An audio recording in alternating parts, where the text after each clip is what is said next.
Mr. Co-President Nigel Farage, freedom and democracy. Well, good morning, Mr. Van Rompuy. You've been in office for 1 year, and in that time the whole edifice is beginning to crumble. There's chaos. The money's running out. I should thank you. You should perhaps be the pin-up boy of the Eurosceptic movement. But just look around this chamber this morning. Just look at these faces. Look at the fear. Look at the anger. Poor old Barroso here looks like he's seen a ghost.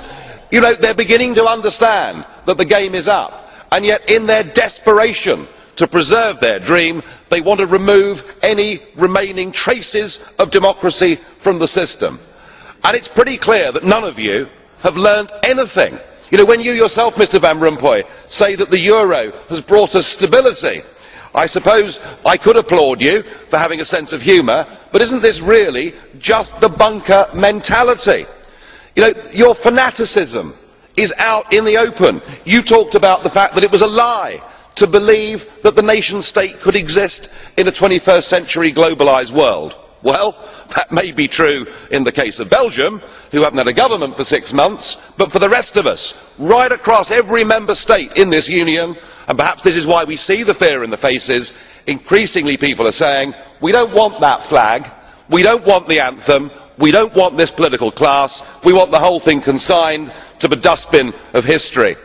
And we had the Greek tragedy earlier on this year, and now we have the situation in Ireland. Now I know that the stupidity and greed of Irish politicians has a lot to do with this. They should never ever have joined the euro. They suffered with low interest rates, a false boom and a massive bust. But look at your response to them.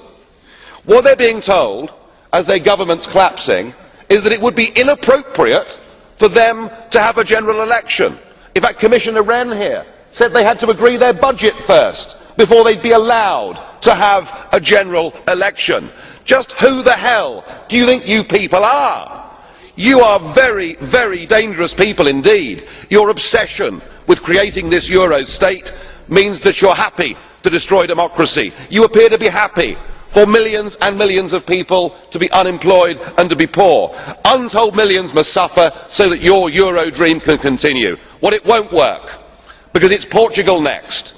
With their debt levels of 325% of GDP, they're the next ones on the list, and after that, I suspect it'll be Spain.